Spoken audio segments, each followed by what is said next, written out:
Bonjour tout le monde, aujourd'hui je vous propose un nail art inspiré du dernier Disney La Reine des Neiges que je porte encore sur mes ongles mais que j'ai été incapable de filmer pendant la réalisation parce qu'il y avait trop de détails et que la caméra me gênait beaucoup. Alors je vous l'ai fait en plus grand sur une capsule d'entraînement et j'espère que ça vous plaira.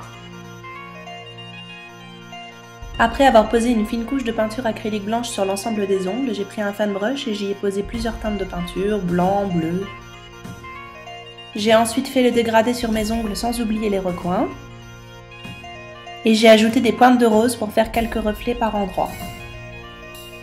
Ensuite, j'ai préparé ma peinture acrylique noire en la diluant énormément de façon à ce que mon pinceau me serve de réservoir et qu'en travaillant avec la pointe, cela me fasse des traits très fins.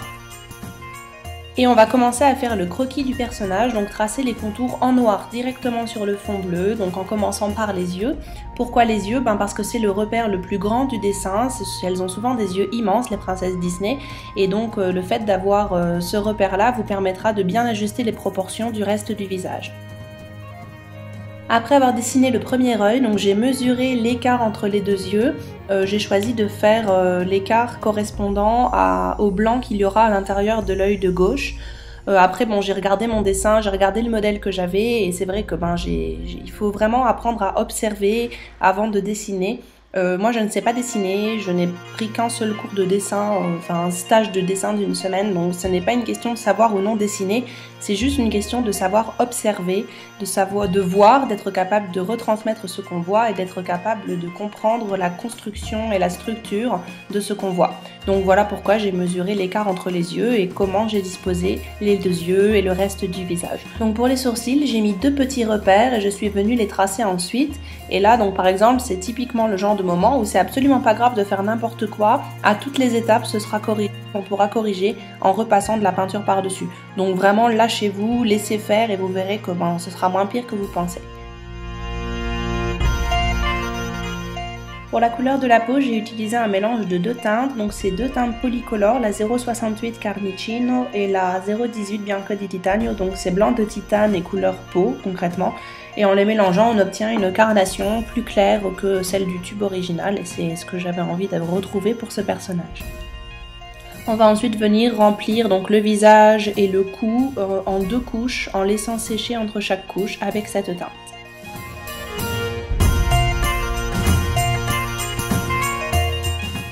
Ensuite, on vient remplir l'intérieur de l'œil avec du blanc et autant les contours noirs, vous voyez, forment une espèce d'amande un petit peu pointue, autant à l'intérieur, il faut que le blanc forme un arrondi pour un regard plus doux. Puis les cheveux, donc ils vont être entre le blanc et le blond, donc pour ne pas avoir un rendu verdâtre vu qu'on a un fond bleu, c'est important de passer une couche de base blanche sur l'intégralité de la chevelure et pendant qu'on y est et qu'on a du blanc sur le pinceau, je l'ai fait à cette étape.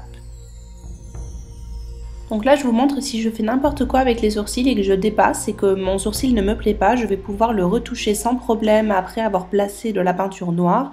Il me suffit de prendre de la peinture beige et de repasser un tout petit peu juste à côté là où j'ai envie de corriger la forme. Et ça vous pouvez le faire pour toutes les couleurs et à tout moment, tout le long du dessin, donc vraiment vous avez le temps de travailler votre motif et votre personnage jusqu'à ce que vous soyez content.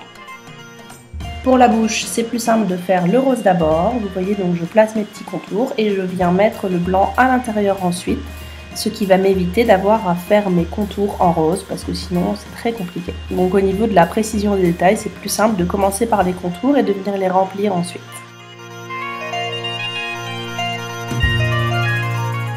Ensuite, j'ai simplement placé l'ombre à paupières, donc en rose très pâle le long des cils. Et puis je suis venue faire l'intérieur des yeux, donc le contour des pupilles et des iris. Et vous voyez bien sur ces prises là que c'est uniquement la pointe de mon pinceau qui travaille. Et vous voyez aussi que je n'ai jamais besoin de recharger mon pinceau parce que la peinture est très diluée, le pinceau est très humide, très rempli. Et comme il n'y a que la pointe qui travaille, j'ai toujours de la matière. Donc c'est ça que j'aime vraiment beaucoup avec ce type de pinceau, c'est leur capacité de réservoir et du coup la facilité avec laquelle on peut s'en servir longtemps.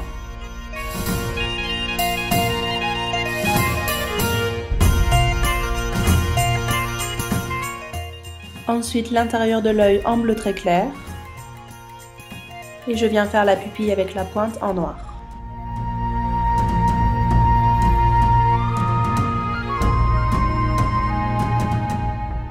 Ensuite, on vient placer les toutes petites pointes blanches dans les yeux, donc les deux du même côté, soit à gauche, soit à droite, mais c'est très important qu'elles soient du même côté.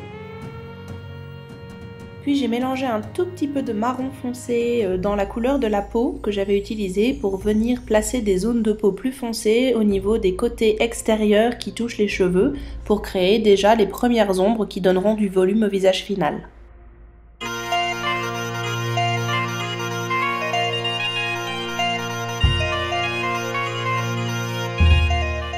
Ensuite de la peinture diluée rose pour faire le blush.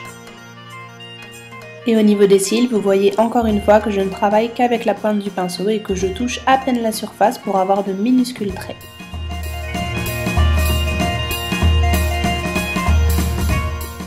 Ensuite, j'ai mélangé du marron, du blanc, de la couleur peau, du beige aussi, un petit peu de jaune, une toute petite pointe de jaune, vraiment très peu, pour faire cette espèce de couleur marron clair avec laquelle je suis venue faire les contours des cheveux de façon plus prononcée.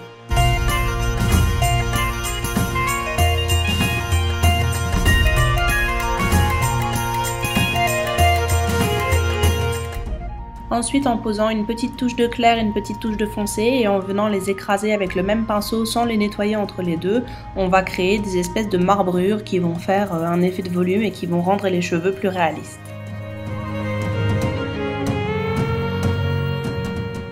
C'est d'ailleurs un petit peu le même principe que la technique Jostovo.